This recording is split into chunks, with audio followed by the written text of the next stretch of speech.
Let's get this party going, sir. Good evening, everybody, and welcome to the Speak Your Truth with Mark Ross podcast. I'm your host, Mark Ross, and with me tonight is my friend, Brother Atlas Aultman. Did I say that last name right, Brother Atlas? Heck yeah, Mark. Yes. We talked before, and it's always hard getting that Aultman thing out. And I think we're going to talk about it a little bit later in the show how I got that last Okay. name because it doesn't match my red beard. But yeah, you said it right. Okay, brother. Okay, man. I appreciate you taking the time to speak with me, man. I really do.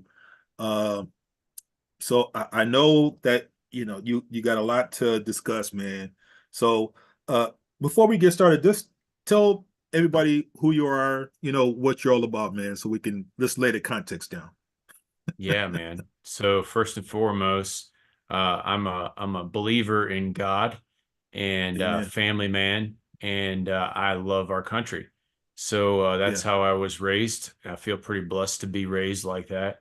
yeah. Adopted kid. I grew up at the whim of another family who brought me in, but it never seemed that right. First opportunity, I went in the military. So I signed up at 17. I did almost 17. 3 decades in the military. I did an enlisted career, and then that transferred over into an officer career. 4 degrees, five best-selling books, 30 countries, one red beard.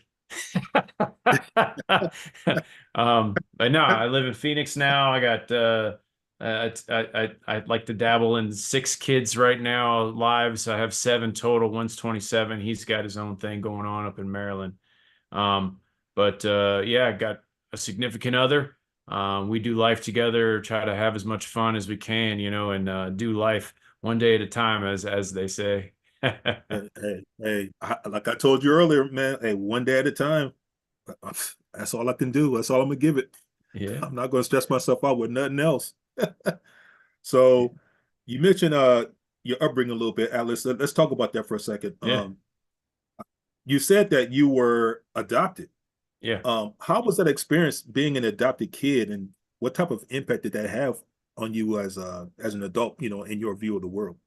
Yeah, everybody has something to complain about, right? I'm not going to complain, but I'll tell you the situation was different, and everyone's situation is different. Everyone has a different childhood, right? So, Yeah, not traumatic, but not the same, and that's okay. And it taught me to be a different person really early in life. When I was mhm, my first memories coming into the world, I remember my mom and dad biologically they didn't work out. Like they were married, then they were divorced, and I had this mountain of a man, my grandfather, in my life as my father figure. But he was the only man in my life when I was really young. And my yeah, mom had dated guys, and my grandpa was a special operator, and he used to teach me these really young things. Um, and my first words were up, two, three, four.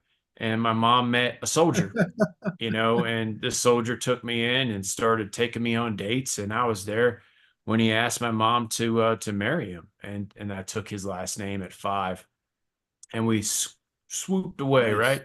Like everybody right, does. We went into this new world, and we are going to become a family, a blended family is what they call it now. But right, correct, you correct. know, I went into his family environment, and it was just me and my mom that were of blood relatives of sorts. So every family event that we went to, I felt like an outsider. At school, I was the new kid, and then my dad went back in the army, and I was the new kid again, and it was just this tight family unit. And what I learned, and I told this on the TED stage, what I learned early on is that I want to be somebody that makes a difference for other people. So that worldview, that lens that they put me in at a very young age, it allowed me to look at things different, like from an outsider's perspective, because I didn't have a family or a brother or sister or, a parental unit, like they say, perfect parental unit where mom and dad are the same. I didn't have that. Mm, So when I was looking at the world and how unfair it is, because life is just unfair, I was looking at yes, it it is. from a very young age and thinking, man, it's on me. it's on me to make decisions. And then I saw people come in and out of my dad's life, in and out of my mom's life, in the political realms and all this. And I saw decision makers really like making a difference. And I wanted to be that. And that was called a leader. So I started studying on how I could be a non-commissioned officer, a sergeant, how I could be a Mm. leader of soldiers. And I knew that that would be the way to go because the military in movies and books and plays, you name it, it's always the military people giving and taking orders. If followers are leaders too, and all of that equated to my whole passion in life, which is why I joined the military, man. That's why I did it. Nice. Because Yeah. I was going to ask that was going to be my next question. When did you join? And you said you were 17. Yeah.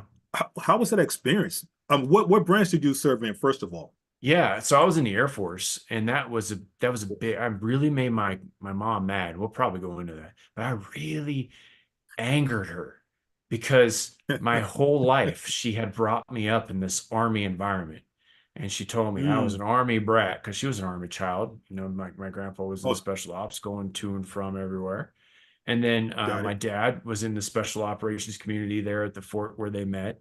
And so she saw, family brat, army brat, army wife, and then she was going to be an army mom. And my dad was like, "Don't go in the army. Don't go in the army." And I listened to him. That was Yeah. before Simon Sinek. Maybe I'd have had a different worldview if the guy who speaks marketing would have been in my life, and I would have listened to his TED talk that 14 years ago seems to confuse the world. My kids still ask why, and they must be listening to Simon Sinek. But my dad, he knew to like look at the person. He said, I've been watching you were tall. You're a people person, and you're growing into this environment, and you like to learn things, and you like to see how things work and operate, and you like to be on teams, and you'd be better in the Air Force. That's what he said. And I was like, okay. And he's like, you'll be up next to the top brass if you take this job. And I didn't know what that meant. But he was Wow. right, man. Um, couple years into it, I had taken this decision model that I had studied, and it's easy, man. The decision model is the 5 Ws, right? It's how we process things: who, what, where, when, and why. And it's in that order. It's been in that order for thousands of years. And then Yes, it had. you look at who you are, and most people don't figure that out, and that's the hardest part. And then you start to figure out where you fit, and this is why a lot of people get into jobs that they don't like, and then they hate their life, and then they're like, why am I here? Good question, Simon Sinek. Let's ask that question Right. now. But like my dad was like, hey, this is who you are. And a couple years into it, when I was starting to go through the cycle of the 5 Ws, I added how, and I came up with a new way to do the Air Force promotion system. And so that obviously gave me a lot of attention. And I started talking to a whole bunch of high ranking people. And then before you know it, I'm in the commander's action group, like the these 15-pound brains walking around with the oak leaves and all this brass, and they're making decisions for the Yeah. 4 star.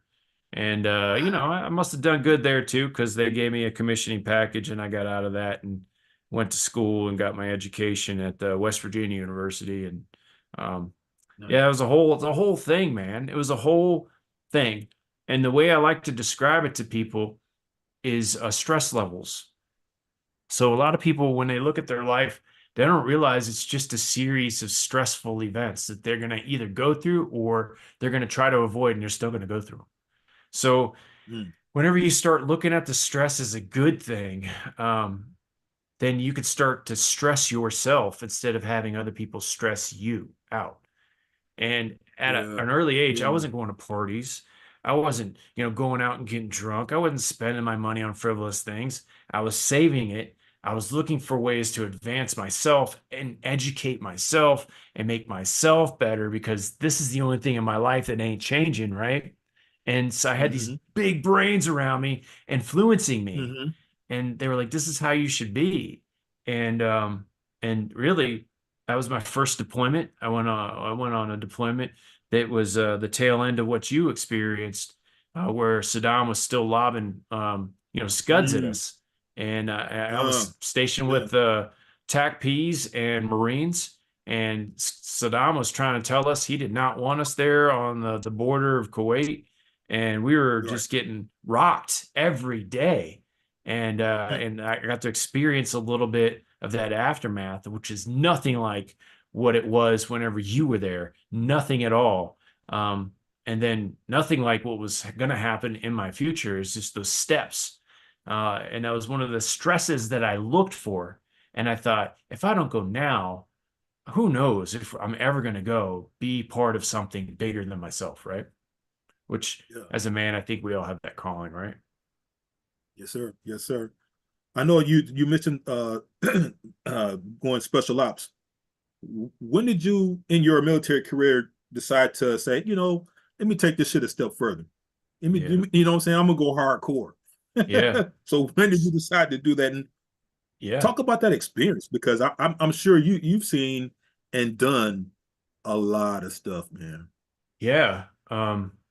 Yeah, I'll talk about it. It's really long. I didn't do it traditional. I didn't go into buds like the Navy SEALs, basic underwater demolition school. I didn't do all that. I didn't go to any of Mm, the Air Force's schools for all the things that Dave Goggins talks about whenever he went through his Air Force training to become one of those HUA operators. And I definitely didn't right. go in the Army because the Army has this whole branch where you can go in and out of special operations and special forces. So I didn't go that route either. And it left me in this conundrum because I grew up with people who were in the community, special forces community specifically, and I wanted to be part of that family legacy, but I was a paper pusher, man. I was like, Mm, I was yeah. looking at details and like records and like how I can make systems come together, and I didn't really realize that I could have the opportunity to do that in the Air Force.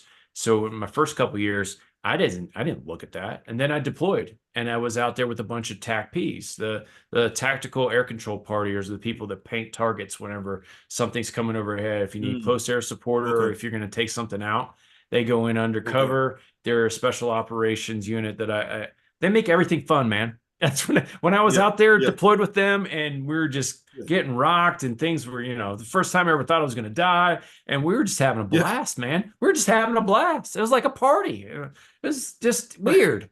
And I was like, if this is what it's like in this situation with these guys, I definitely want to work with them. And so I had it in the back of my mind. And when I went back, I started looking at the journey.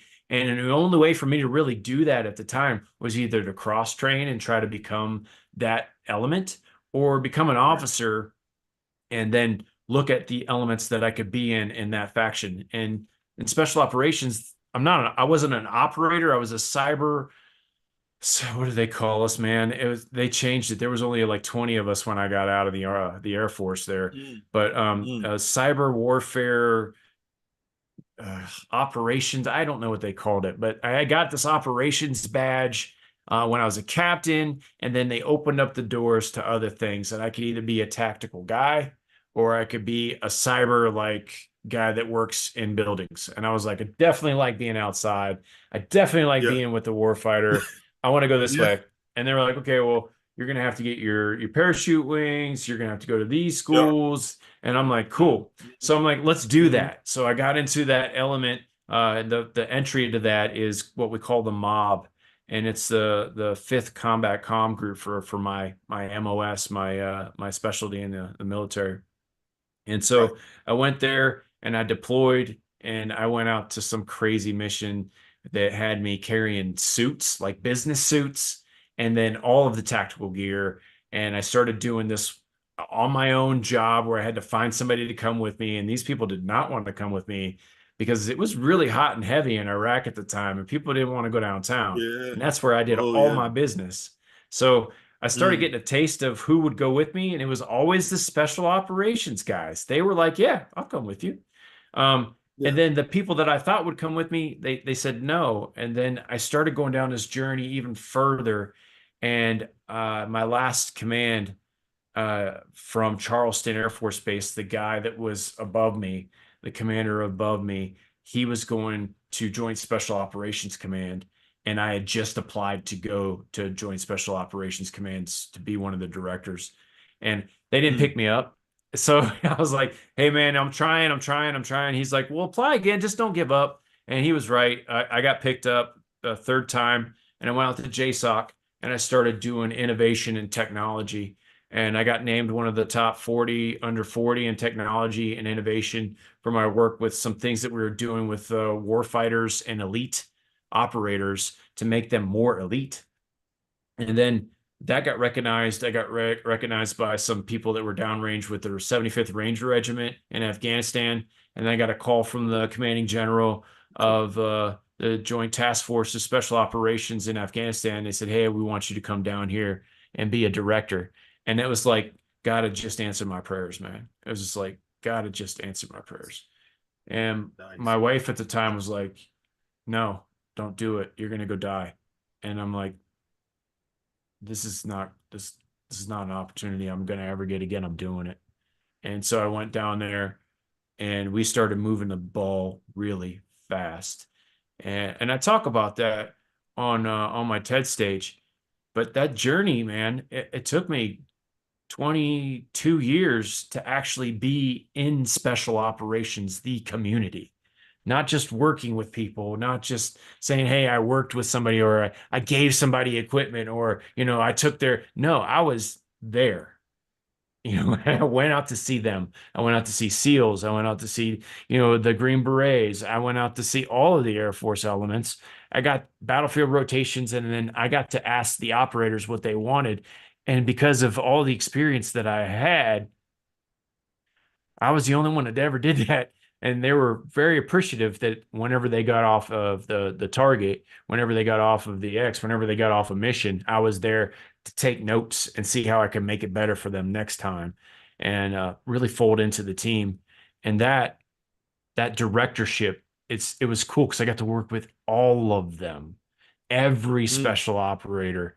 I got to talk to Mm. all of them on mission in war zones, and it really opened up the door to why I feel pretty heavily uh, the way I do against PTSD. I don't believe, and I fought this, and we can talk about it later or Yeah, we'll now, talk about that. Yeah. but Yeah. We'll talk about this in a minute. Yeah. I really don't believe the mainstream on PTSD. Okay. Okay. So after your you said you did 23 I years? did 27 and a half years. Yeah. 27. 27. So what was life like for you after you got out? Yeah, different, man. My whole life, it's the only thing I ever wanted to do. So I had taken notes over my whole career, and I'd given it to Mm. people that were working for me, and I gave them little tidbits from working on the sidelines of history with the Obama administration, and then working in other elite units that were associated to all of these top tier organizations. And I started taking notes from generals and these people that had made it, and the CEOs and the senators and all these big billionaires that would come in to see what we were doing, because we were at the cutting edge, a very cutting edge of a lot of things. And so Right. a lot of times I would get the brief on those targets that I was hitting and say, "This is what we're doing." Open up a lot of doors. So I started taking all those notes down and I started figuring out what I was going to do with it. And I came up with this book and started socializing the book.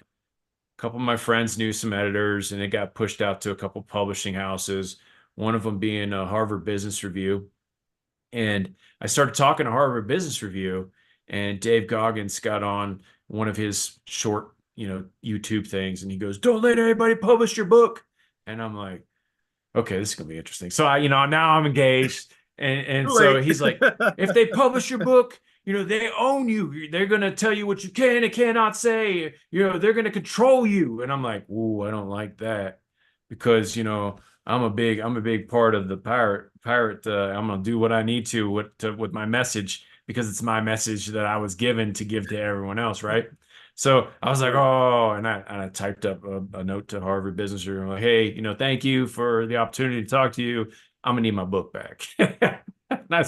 I started this other journey, and I started talking to my kid, and he's like, "How do I make money?" I'm like, "Every billionaire's house that we went to had a book." And that's where this one came from. My son and I worked on this kid's book to try out the self-publishing process. and Okay. we put it out there. The next day, it was on the bestsellers list, and I was like, "Well, what do we do here?" And then we did it. We did it four more times, man. We did it four more times, same format, same illustrator. So I got all these books, and I started thinking maybe I'll be an author when I get out.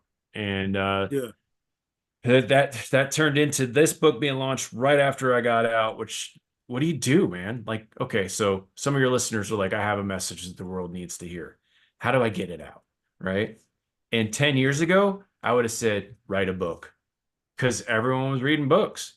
But now everyone's attention span has gone down like this. Yeah. So, Yeah. yes. Yeah. How do you get your message out? Well, you got to get on podcasts like this one that align with your message, right? You got to get into social media. I'm sorry, it's just part of life now. You got to figure out how you're going to give your message to the right audience. And they're going to try to help you, but that's a pay to play game, man. I mean, if you're not paying, you're not going to get a huge audience real quick. You got to really deliver all the time in order for that to go and go and go. So I started looking at these notes in this book that I had that was like this big, and I slammed it down and I said it's going to be under 150 pages. And I made it under 100. I had the first episode to go out, and then I started looking at each one of those pages is a message that I can say. So if somebody hires me and they hire me for business decisions, like we need our leaders to make decisions that are good, fast, and informed, right? I can do that. I have that. That's part of my book. If you want to focus on people, I can tell you exactly how to do that. If you want to focus on time, I can go into a pirate mode that no one's ever heard of and tell you how pirates did it with freaking criminals. You know, if pirates know how to manage time, you should be able to figure that out too. And then money. I tell you, everyone's focused on this money thing, and it really depresses a lot of people because it's it's not ever going to be the way you think it's going to be. People always ask the same questions. They get a problem, they say, "How much is it going to cost for this problem to go away?" And then they, time is Mm. it going to go, bye bye. And then they look for the person that can match those parameters instead of flipping it around. And that's what I found the elite do. They look for the right person first.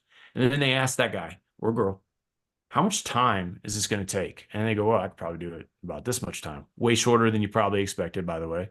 And how much money? Well, probably this much money. Way less money than you were to do if you're trying to do it yourself. So the whole thing turned into maybe I should speak too. So I went from author to Yeah. speaking, and then that put me on a TED stage, and then I became one of the top 150 speakers in the nation. And then let me tell everyone, there is no money in this unless you are going to try to sell people. And I don't sell people. I'm sorry, I don't have anything to sell. Mm. Yeah. Yeah. I will help you I all was day I was long. gonna I was gonna talk about you mentioned earlier about the, and we can talk about the we're gonna talk about the books and the speaking. Um but you mentioned that you didn't suffer any PTSD, right? When Yeah, you I got out fought of the that. military. Yeah, Yeah. you said fuck that shit. No, yeah, I fought that Yeah. really hard. So they started going through my records, and I had been referred to the shrink a couple times because when I'd come back, I still have ties to people that are actually fighting, and they would text me or they would send me videos. And then when we Yeah. pulled out of Afghanistan, I had a couple of them. They got killed, um, and I got text messages from bad people, and that turned into my commander saying, you need to go talk to the shrink. And I was like, oh, okay. And I'll never, ever say no to the shrink. You know, it's not the Mm. person I ever go to normally first. Sure. Normally, Sure. as a man of God, I go to the church first, and I'm talking to, a priest or a chaplain. Usually, a chaplain in the military is always available. So those Sure. people are Sure. always going to be confidential. They're gonna listen. They're gonna let you vent, and then they're gonna talk to you like a human, right? So Hmm. none of that goes Hmm. on your record. And I've been doing that for years because that's the way I was taught to do at a very young age by my freaking grandpa. You hit a good point right there, Atlas. Yeah. You hit a good point, and I stress that in many of my conversations that we do what we know, right? Yeah. So for me growing up, Atlas, I didn't have, unfortunately, I didn't have that buddy that I could talk to. Yeah. because I'm 21 years old, just Mhm. getting out, and I'm starting to experience all these nightmares and Yep. all this mess that's going on in my head. Who can I talk to? All right. I don't want Scary. people to think that I'm crazy, right? I mean, quote Right. unquote crazy. That's it. So for me, I started drinking. Let me rephrase. I started drinking more Yeah. I because in the understand. Marines, that's what we did. Yeah. We drank and partied hard. So when I got out, I drank more and I partied harder. Hmm. I wanted to forget all of that stuff. You know what I mean? I wanted to black out and not reflect on anything, Yeah. any of that. But it didn't help. It didn't help me. So that's why I wanted to ask you, how did you navigate through that? Yeah. You know what I'm saying? Yes. Because for me, it So, was rough. It yeah, was rough, man. and I still talk to a counselor about that. I mean, and Still, you know what? That's the thing. Like, you should always talk to somebody who can help you, not everybody. That's right? the thing that I really want to emphasize. Like, you need to talk to somebody, but it needs to be the right person. And I know for me personally, the chaplain was always the right person because the chaplain was always there to advise. They're trained in that, so Yes, sir. like especially military chaplains, they're always trained in that. And so you could talk to a chaplain about anything, and you knew it was going to be confidential and everything was going to be all right. But Sure. like, dude, the first time I ever started getting nightmares, I mean, I didn't know what to do either. And who do you talk to? And this is where I don't like this is where I'm going to bring a personal story in. I've never said this to anyone, but I'll bring a personal story in on why I Thank you, don't bro. like the D on PTSD. Is because Mm, the word is disorder, and I don't want to be associated with a disorder. Because of that one word, it took me a minute to figure out who to go to and talk to people about these things that I had going on in my head that I couldn't cancel by myself. It wasn't, you can't drink that away. It doesn't go away. It comes back. It might be temporary, but it comes back. And like, unless you can figure out how to get it into a healthy environment, you're mm, not gonna ever get mm, it out. So mm, when my grandpa mm, died, he left me stories of the first person he killed, how he watched his best friend die in Vietnam, how he got his Purple mm, Heart, and how horrific that was. And there were all stories that his professional advisor, his psychiatrist, had him write. And the only okay. person he felt comfortable sharing that with was me. So, like, after he passed away, I had this notebook. I had pictures of all this war, and it's now I've given all of it to the Joint Special Operations Command historian because some of it's probably still classified. But he had like decks that he would watch every once in a while to try to make it go away. So his therapy was to relive it and then see if he could reset the clock, and it worked for him Mm, for a while. So he would relive it, and then a couple months would go by, and he'd be fine, and then he would mm, just not be fine for a while. And so he found a different way, and I think a lot of people did from Vietnam because it was different back then, and they didn't have the yes, sir. training that we have now. So he Right. found a way to Right. go into the biker community, and the biker community gave him an outlet so that he could go high level very fast in a high ops tempo world and kind of keep his mind busy on stuff that was dangerous, probably Mm. not legal, and definitely not sane. You know what I mean? So he took himself out of the environment he was in. Yeah. He got out of the army and then he became nomadic, like I've never seen anyone become nomadic. Like, he would show up every 2 or 3 years at our doorstep, unexpected, and then we would host him for a couple of days, and then he would leave. And Mm. I've got lots of stories of this man. He was amazing. I love him to death, but because I watched him go through that cycle, it made Yeah. me aware that that's real. It's not what people talk Yes. about. It's real. And it's happening to Believe someone that I know and love that is my blood. So if it can happen to him, it can happen to me. And so the units believe that I was in, they're very aware of this. And we had people like Dave Grossman come in and say, hey, the Bible says not to kill, But Ecclesiastes 3:3 says there's a time for everything. And it says that For there's a time to everything. kill. So if you're ever in an environment where you have to kill somebody because they're going to kill you, that's Mm. totally okay. And I'm like, whoa, Yes. cool. That's a Bible verse I'd never heard of, you know? And he's like, well, let me tell you the things that you're going to experience.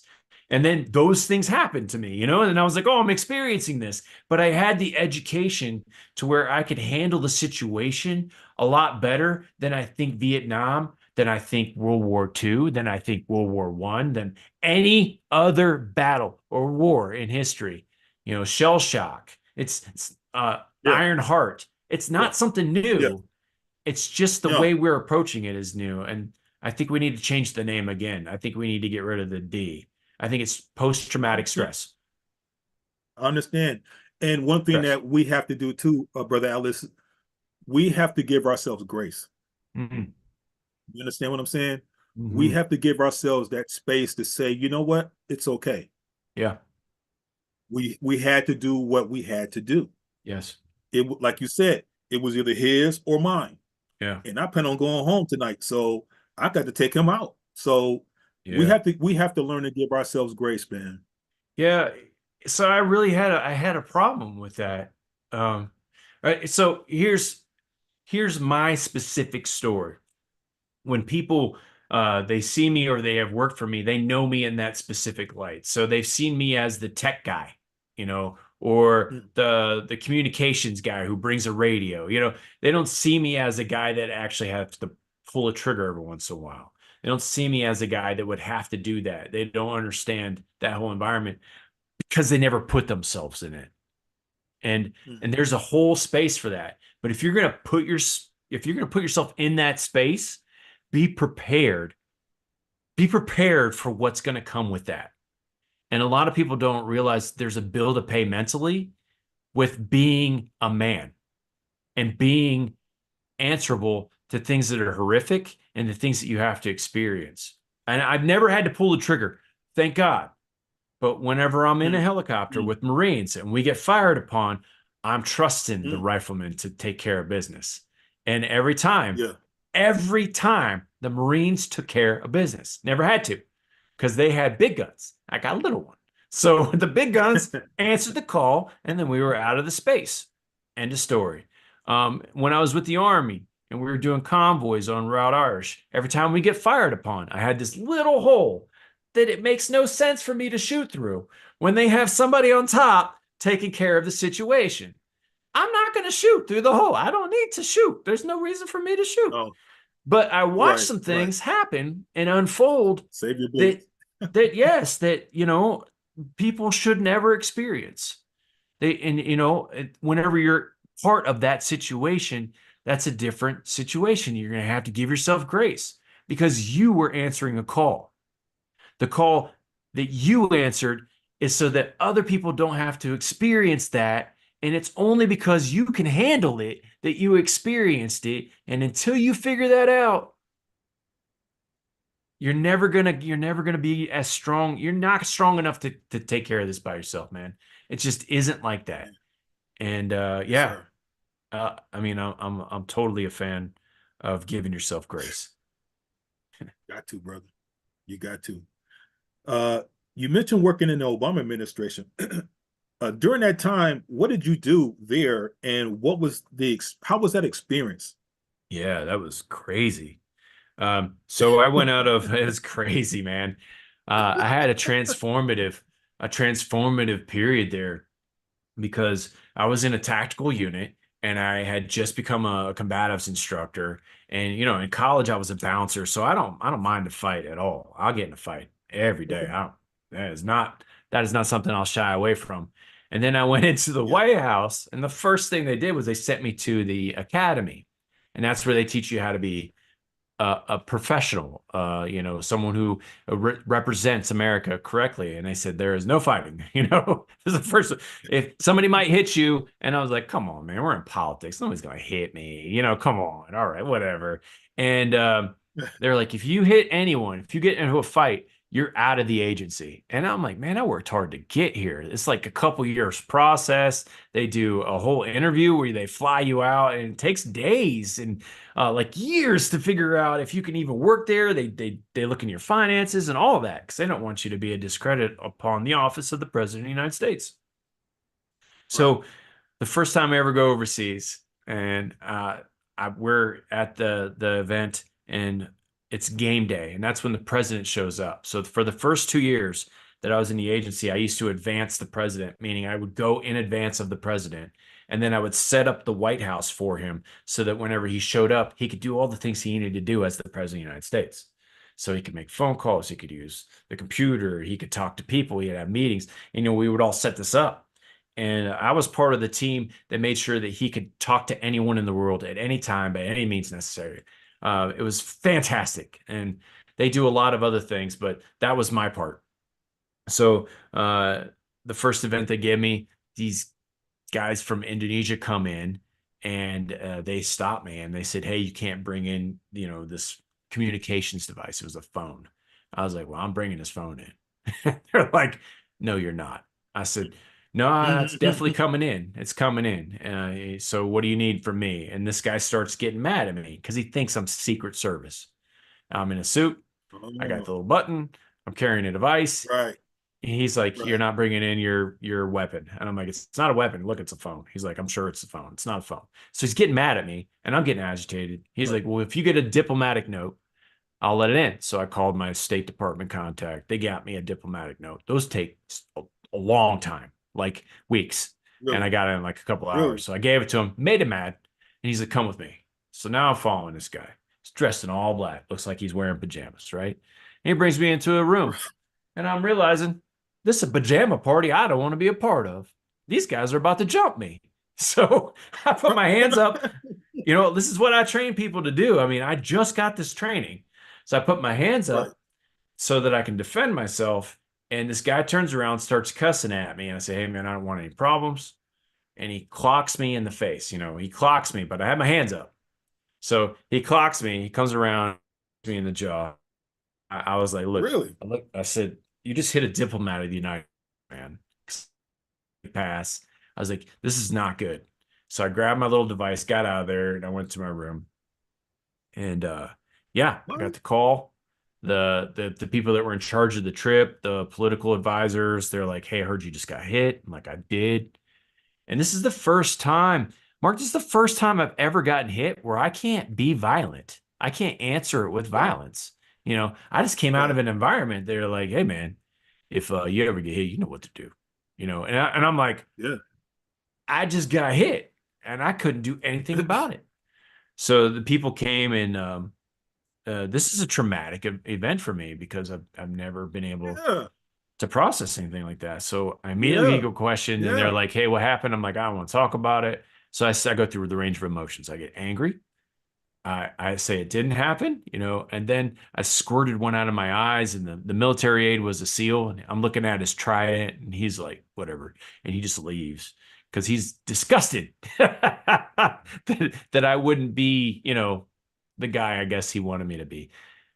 But Right. turns out I did the right thing. We got a lot of political armor and ammunition because I got hit in the face. We actually rolled through a lot of things that the president will never ever know about. The staff will never know about. It's the Secret Service guys wanted to take care of this guy. I had to pull them off of Hmm. doing that. I mean, they were like, "Who is he?" I'm like, Yeah. "No, we're not Yeah. doing any of that. Just let it Yeah. go. I'm not hurt. Look at me. I mean, I could take a punch." You know, Right. and all that transferred me into somebody that like thought about things just a little bit different. It was another stress level that I had to get through and realize that, violence isn't always the answer. Even though I want it to be a lot of the times, it's just not. Sure. Sure. Sure. No doubt. No doubt. Yeah. No doubt. You Yeah. talked about your books. You Yeah. you you, you threw the books up. Yep. What made you get into writing books, and what does your books focus on? You said you wrote five. Yeah. Row five. Um, So yeah. Yeah, so my books, they kind of go through my military history, my military career, and I take the best practices and lessons learned from all of them. So one of the things that put me on the national stage was when I was working the last part of the White House tour. I was on the president's Mhm. staff as his communication aide. So that would be like, hey, I need to talk to, like one example. Out in the middle of nowhere. And he's like, he tells Marv, his personal aide, hey, I need to talk to the king of Jordan. So Marv's like, hey, can you get the king of Jordan on the phone? I'm like, yeah. So I arrange it all. And then I get the king of Jordan on the phone like within a half hour. The king of freaking Jordan. I mean, it's just that was one of the things I got to do. And there was Yes. a lot of stories on there. But what I took away from him was his presence. Whenever he walked into a room, he changed it. And the story is whenever I was on his staff and I would walk in front of him to make sure that my team was ready to do whatever it was, the next thing that they were doing, I would always go into the room. And then if it was going to be awkward or small, I would stop. And one of the rooms I stopped in, because I saw the schedule, was a meet and greet room. And I didn't realize it was a meet and greet room. But he walks in and there's an old man sitting down, man. He's just bent over. And I didn't think it was that guy. It was the meet and greet, but walks in, he goes, how you doing, young man? In that presidential Barack Obama voice, and immediately this old man turned into a young man. Like his shoulders rocked back, he sat up, his wrinkles disappeared, he replaced with this giant smile, and I watched this guy become younger in front of me. And that whole moment, I was thinking, I was like, man, I could do that. I could come in and say, how are you? And mean it. Yeah. And Yeah. I could address somebody. And I started doing it. And I realized you don't have to be the president of the United States. You don't have to be the president of the United States at all to change someone's Yes. environment. You just have to be a Yes. positive influence and be there. Be with your knees, man. Wherever your knees are, that's where you should be. And that moment Mhm. transformed my whole life. And I put that kind of stuff in my book. Mhm. And Mhm. then, a Secret Service vehicle that I stole in Israel. They told me they were going to arrest me when I got back to the States. They didn't. Oh, they didn't. Those kind of stories in there, where I talk, it's a bias story where I talk about like, they accused me of stealing a vehicle and I didn't steal it. I had the keys that was given to me, but they were like, you stole it. And I was like, I knew it wasn't mine, but there was a mission to do. And the special agent in charge said that this was a great mission. Why are you complaining about this? And, the whole thing at the end, I'm like, so who calls me? A Secret Service agent. And they're like, is this Captain Aultman? I think it was a captain at the time.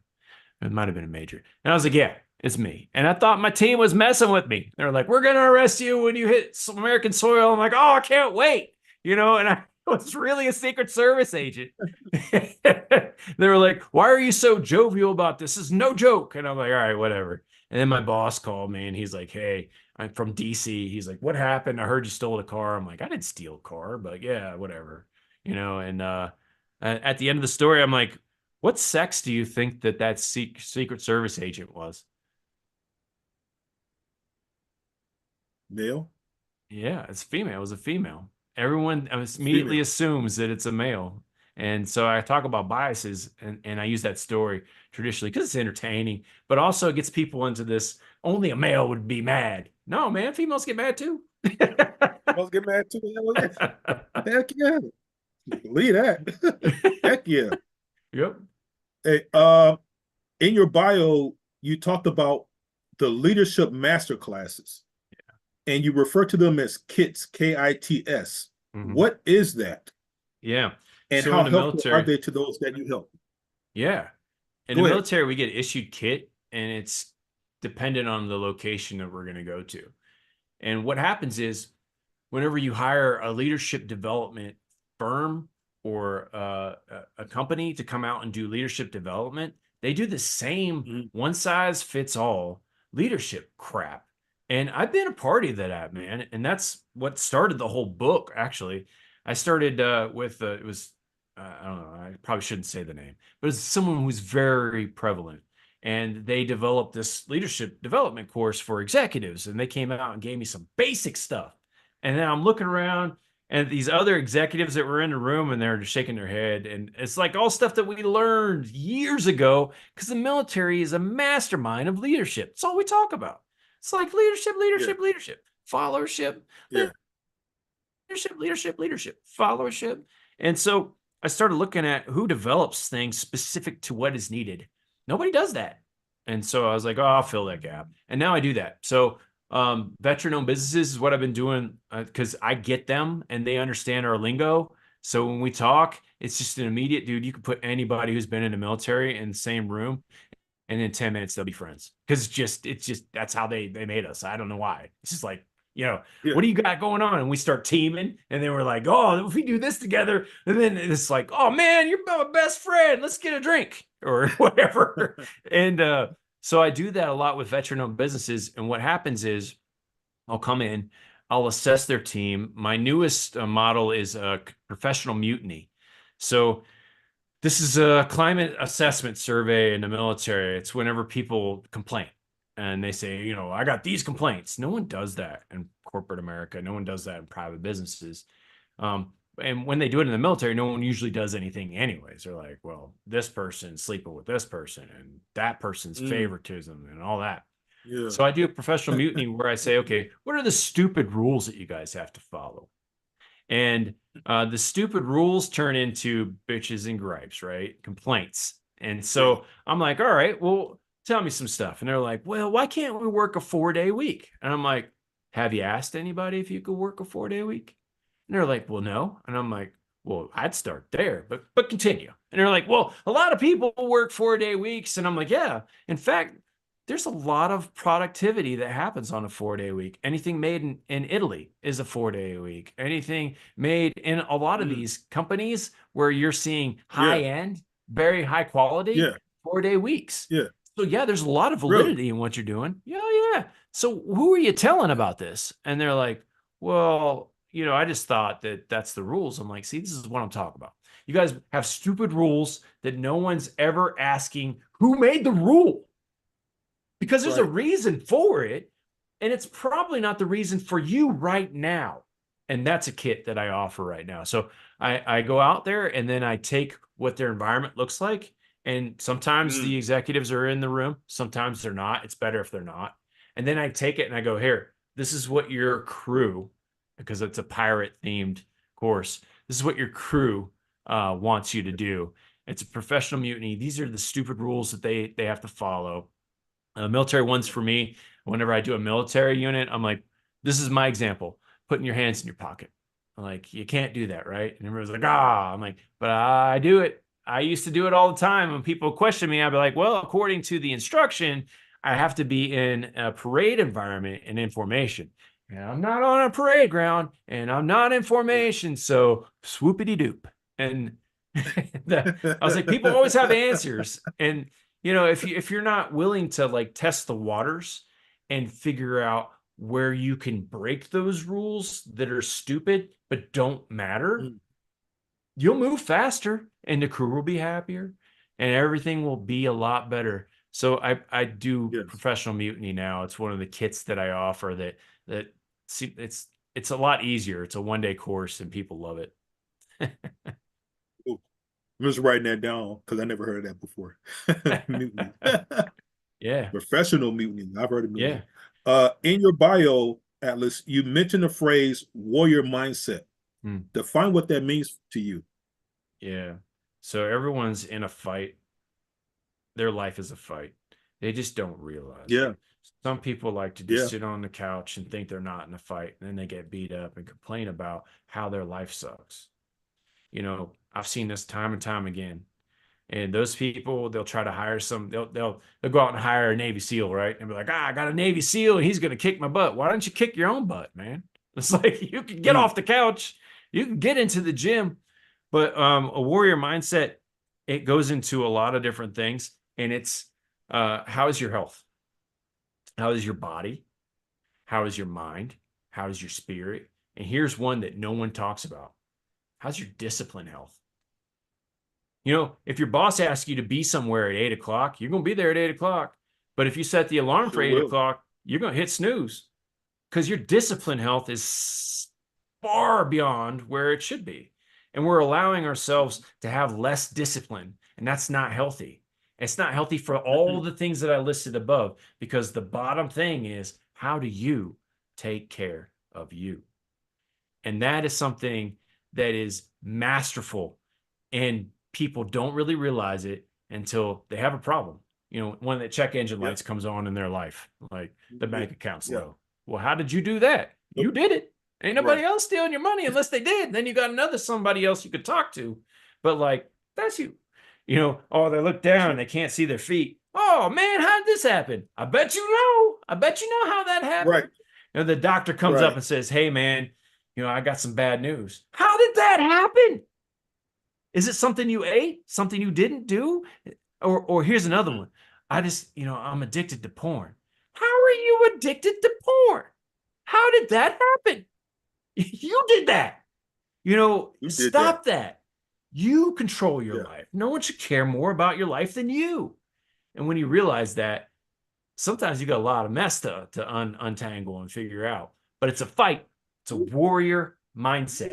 Everything that you do, Mm, and only warriors, they get that built mm, into them. That discipline mm, to be a warrior, to stand up, mm. to not sit down, to fight every day, and then take it one day at a time.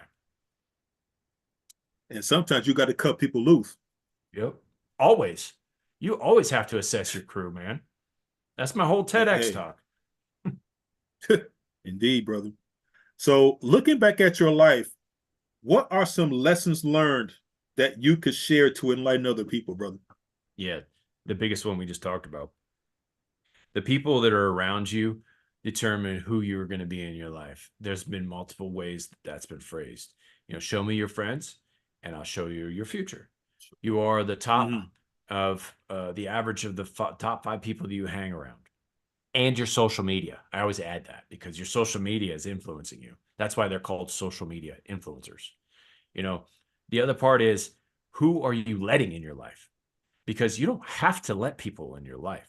Even at work, Sure don't. you can walk away. Sure don't. You can be like, I have something Amen. to do. You know, I have something on my calendar. You can offend people that shouldn't be in your life. That's okay. You burn that bridge. Not all bridges need to be, you know, fully intact. You could burn a bridge if it's Yeah. not healthy on the other side. If that's giving you some problems, burn it down because the healthy ones will give you Period. everything you need. Period. Yep. Period, brother. Mm-hmm. Period. So, what's next for you in your journey? Yeah, man. I got another book coming out. It's Who's First, and it's pirate themed, so it's definitely going to match this whole theme. So this is Blackbeard's uh patch that they made up in the 70s, I think, and it's Mm, Blackbeard was toasting the devil, saying that he's going to give you no quarters and he's gonna kill you, and there's 3 splats of blood if you don't give him what he wants. And this is and the pirate whole thing is crazy to me. I did a deep dive on my genealogy, and I found out that my bloodline traces back to Ireland, and we were pirates and smugglers and kings for a certain period of time. And I find that fascinating because it explains a hence the lot of the red things. beard. Yeah, and I got a red beard, so I turned Blackbeard's patch into a red beard. I put a red beard on him, and then I targeted the heart. And instead of toasting, I got a little time mechanism up here to remind people that your time is short until Mm, you have, you know, this little target on your heart, and you should yeah, I target know. other people that are healthy to be around them, and those people should definitely be where you should spend your time and your money, and definitely always focusing on people. So I turned what was something toxic. Blackbeard was super toxic, American pirate, and I turned him into to non-toxic Redbeard, who doesn't believe people have disorders because everyone can be helped. Yeah, True, true. But the thing is, they have to want it. they do. You know what I'm saying? Yeah, They have to want it, brother. And that's a big issue. A lot of people know that they have problems. You know, nobody's perfect, first off, right? But there are those that know that there's something dysfunctional in their lives, but choose to not do anything about it. yeah, And it goes yeah, back to what you were saying, brother. At when the shoe when everything falls and hits you on your ass, yeah, you can't complain because you yeah, knew yeah. you It's on knew you. the but you decisions just you chose not to make. do anything about it. That's right. You know what I Yeah. mean? Yeah. It's always those That's decisions. it. The decisions you make or the life that you take, man. Amen. Yeah. Amen. How can people contact you, Atlas? Yeah, if they want to hit me direct, LinkedIn. I do a lot of LinkedIn at Atlas Altman. Um, I put content out every week on Instagram. They used to pay me when Meta took over. Facebook now has all the feeds too, but Instagram has my weekly post. I do research and leadership, specifically, uh, development of mindsets. And I push something out called a Monday Minute, and it's real short. It has some entertaining things in there because everyone likes to be entertained, and then their attention cycle is real small. So you might see a couple funny things in there, but I do the Instagram Atlas Altman. And then my website is Nice. leaders-kit.com. And that's another way you can like buy these parrot patches and stuff like that from there. But really, I don't spend a lot of time marketing or advertising the things that you can buy on Amazon. Brother. Yeah. Got you, brother. Got Yeah, you. Well, uh, this has been a good interview, brother. I really appreciate yeah, this Mark. time, man, and to talk to you and get to know you a little better. Thank you. Yeah, man. Thank you. Thank you, Yeah, I man. know And mental health is a big deal. And I it love that is. you're in this space and you're telling people it's okay to go seek help and get that Yes, sir. space figured out. So I love your work, man. Yes. I'm a fan of the show, and if I can do anything, man, I'm there. I'm there. Hey, man, I appreciate you, and just know I'm here for you too, brother. You I know, appreciate you're doing your thing, man. You're making things happen, and I'm just trying to be like you when I grow old, it. man. I So, think we're all trying to be like yeah. each other, just trying to do some good in the world, aren't we? So, man, so blessings to you, my friend, and thank Thank- you for taking the time out to come and talk to me. And I got your information, so I will be in touch. All right, sounds good, Believe Mark. that. I love it. All right, man. You take care, my friend. You too. All right. All right. Bye bye. Bye. And that is it.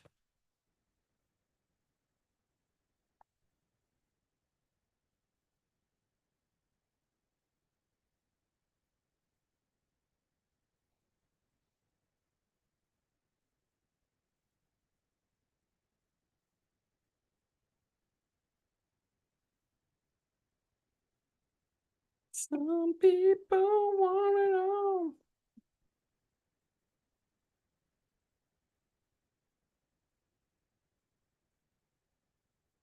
Mental health is so important, and I'm so glad that you're putting this show together so that other people can realize it is now, today, in this moment, that you should start thinking about your mental health and how you can make yourself whole again. My name is Atlas Altman, and thank you so much for having me.